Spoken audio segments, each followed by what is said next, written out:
तो गाइस आज का दिन बहुत ही स्पेशल है क्योंकि आज इंडियन व्हीकल सिम्युलेटर 3D की दुनिया में हमारे प्यारे निशु भाई की शादी होने जा रही है। और जैसे ही मैं घर से बाहर निकला तभी मेरे फोन की घंटी बजी और कॉल आया सीधा निशु भाई का। उन्होंने बड़े ही एक्साइटमेंट में कहा, भाई शादी में ऐसा खतरनाक डीजे चाहिए जो सबको हिला दे।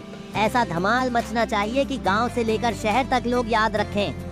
अब निशु भाई की बात को कौन टाल सकता है। मैंने बिना देर किए अपनी दमदार स्कॉर्पियो को गैराज से निकाला, इंजन स्टार्ट किया और सीधा शहर की ओर निकल पड़ा। रास्ते भर मैं यही सोचता रहा कि शादी को यादगार बनाने के लिए क्या क्या तैयारियां करनी होंगी, कौन कौन आएगा और डीजे को लेकर क्या धमाका होगा। थोड़ी ही देर में मैं शहर पहुंचा और वहां से सीधे डीजे वाले के ठिकाने की ओर गया।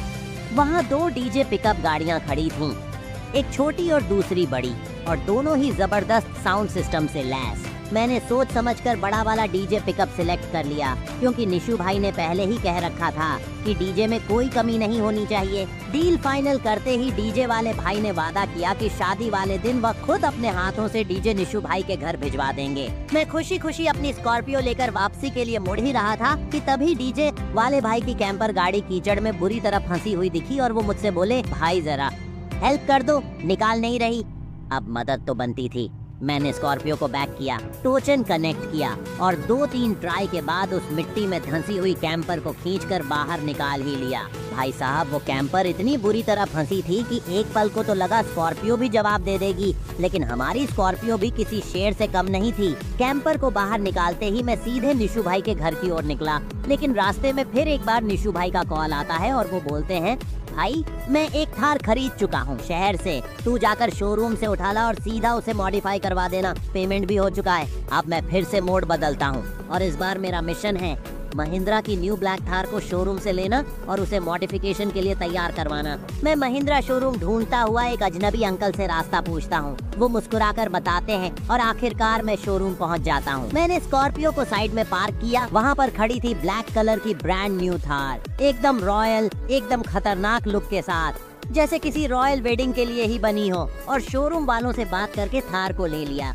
लेकिन इस बार मेरा मूड था कि थार को सीधा रोड पर न चलाऊं क्योंकि ये गाड़ी नई है और शादी तक उसमें एक भी स्क्रैच नहीं आना चाहिए। तो मैंने तय किया कि थार को ट्रक में लोड करके मॉडिफिकेशन शॉप तक ले जाया जाए। शोरूम वाले से मैंने उनकी बुलेट ली और ट्रक वालों के पास पहुंचा। ट्रक वाला भाई पहले से ही तैयार था। मैंने उससे बात की और बोला कि मुझे ऐसी जगह चाहिए जहां ट्रक को पीछे लगाकर थार को आसानी से ऊपर चढ़ाया जा सके। तो वो बोला कि पास में एक ऊंचा छोटा सा टीला है। हम वहां पहुंचे, ट्रक को सेट किया, फिर धीरे धीरे मैं थार को लेकर आया और बिना किसी डैमेज के उसे ट्रक पर लोड कर दिया। फिर मैंने लोकेशन दी और ट्रक वाले भाई निकल गए मॉडिफिकेशन सेंटर की ओर।